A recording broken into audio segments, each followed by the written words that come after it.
Mən də çox sevinirəm belə bir kitabın hasil olmağına. Bu kitabın müəllifi neçə ildir ki, 10-12 yaşından yaradıcılığa başlayır.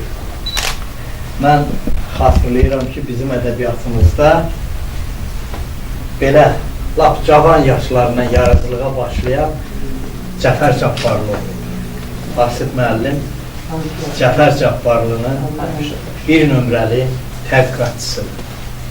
Cəfər Cabbarlı, yəni əsrin əvvəllərində yaradıcılığa başlayıb, sonralar da Azərbaycanın ən böyük şairi, dramaturgu, kino xadimi, ictimai xadimi oldu. Və mən sevindikə də belə bir şərəfli yolu keçməyi, Cəfər Cabbarlı yolunu keçməyi əlbəttə onun öz yolu olmaqla arzulayıram. Azərbaycan xalqı həm qəhrəmanlar yurdudur, neçə qəhrəmanın adları sizə məlumdur, həm də şəhidlər yurdudur. Məhəmməd Füzulinin Həqiqət-ü Şühada əsərində, düzdür, o əsər dini mövzuda yazılır. Orada belə bir misra var ki, belə bir 4 misra var ki, zillət ilə ləzzəti olmaz həyatın dost ilər.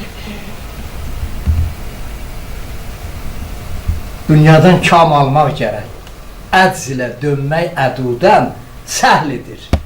Himmət tutub, ya şəhid olmaq gərək, ya qəhrəman olmaq gərək. Bəxtiyar Vahabzadənin deməli şəhidlər poeması yada düşür. O 20 yanvar qırğınında həlak olan insanlarımız haqqında o poemadır. Və o poemada şəhidliyi qəhrəmanlıq səviyyəsinə qaldırır. Yəni şəhid olan hər bir kəs eyni zamanda qəhrəmandır. Bu kitabdakı həlak olan igidlərimiz kimi. Yəni bu mənada. Düzdür. Burada yığışan daha çox analardır, bacılardır, şəhidlərin qohumlarıdır. Əl-Kərimin bir şeiri var, anam, Sapunqarıya analar gəlib ağlar, göz yaşında islanar, bayatılar, ağlar. Bu onu oğlum bilər, o bunu oğlum bilər. Bax, belə bir şeirdir. Yəni, dünyada qəm, qüssə, oğul itkisinə, sonra yaxın bir adamın itkisinə ən çox sızlayan kimdir? Əlbəttə, analar. Cəfər Cabbarlının ana şeirini xatırlayın. Və s. Yəni, analar haqqında bizdə çox yazılar yazılır. Və buradakı anaları görəndə mən həm də onların içindəki qəmi, qüssəni gözlərindən oxuyuram. Ancaq Əlirzə müəllim demişkən, biz bura deməli nikbin əhval-ruhiyyəyə köklənməliyik. Amma necə köklənək? Mən baxıram, yəni burada nə qədər igidlərin, şəhid olanların təvəllüdünə baxıram. Öz yaşımdan utanıram. Mənim 77 yaşım var. Öz yaşımdan utanıram ki, kaş mən də o yaşda olayım.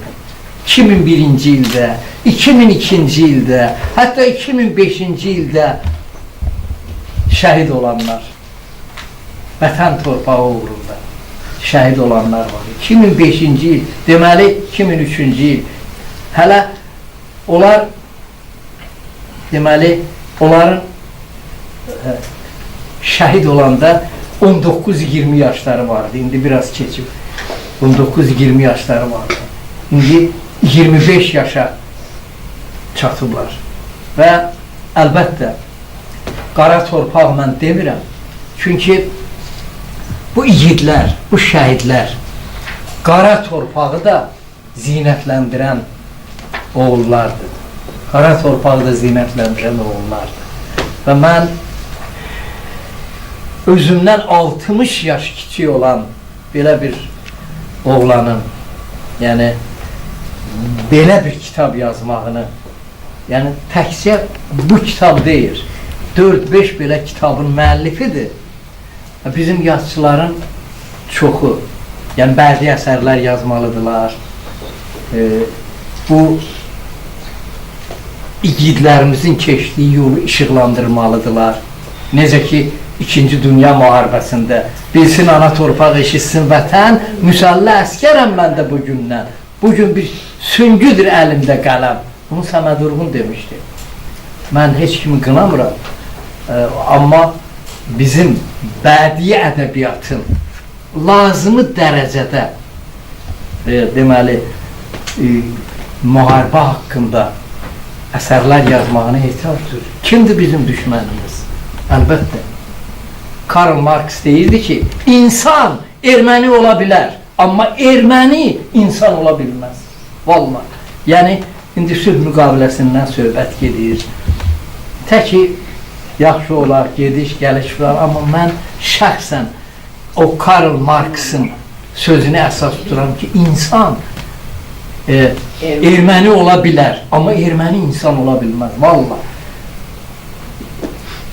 Bunu bütün tarix boyu keçilən tarixlər sübut edir. İndi əlbəttə müstəqilliyimizin dadını, bəhrəsini görürük. Şəxsən mənim özüm bu 30 il ərzində çoxumuz şübhə ilə yanaşırdıq ki, görəsən bunun axırı necə olacaq?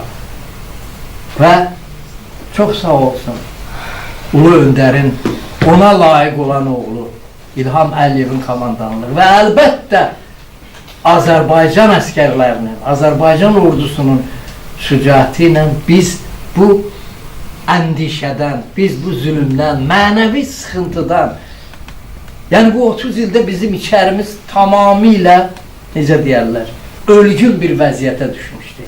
Amma birdən və indi görürsünüz ki, belə. Ona görə də mən belə hesab edirəm ki, bu yiğitlərin heç biri unudulmuyor. Bax, burada mən Azərbaycanın elə bir rayonundan yoxdur ki, indi sevindik gedib, axtarıb, eləyib, yığıb, yəni bu bədii publisistikanın gözəl bir nümunəsidir. Elə bu kitabda, bu kitab özü bir tarixdir, tarixi bir kitabdır. Yəni həmin o antiterror əməliyyatında həlak olanları bircə xatırladır. Və deməli, sevindiyin də araya ərsəyə gəlməsində, puxtələşməsində, belə 16-15 yaşında mən özüm Yazıçılar İttifaqında xeyli işləyəndən sonra Yazıçılar İttifaqının üzvü oldum. Bax, belə bir deməli, kitablara görə, publisistik fəaliyyətinə görə, axtarıcılığına görə Yazıçılar İttifaqının üzvüdür, Jurnalistlər İttifaqının üzvüdür. İndi də tələbədir, ona mən uğurlar arzulayıram. Və elə hesab edirəm ki, Asif İstəmli də onun əmsidir. Yəni, mən onu görəndə bu boyda idi, yəni onun çiyini. Amma indi maşallah, o sənətdə də, ədəbiyyatda da boyu daha da ucalsın. Və mən arzu edirəm ki, təkcə onun çıxış elədiyi bir qəzet var, Credo. İstəyirəm ki, başqa qəzetlərdə də, jurnallarda da, Azərbaycan jurnalında, Ulduz jurnalı gənclərin jurnalıdır, orada da çıxış eləsin, ədəbiyyat qəsdində də. Bunu da əgər lazımdırsa, elə biz də kömək eləyə bilərik. Yəni, yazıçının, yazıcı olmaq istəyənin burada elə hesab eləməyin, bu Credo'da çıxış eləyir, amma Credo qəsdini oxuyanlar onu tanıyır. Xeyr, onu tanıyanlar çoxdur. Onun istedadına bələd olanlar çoxdur və mən ona uğurlar arzulayıram. Anaların qarşısında da baş əyirəm. Baş əyirəm.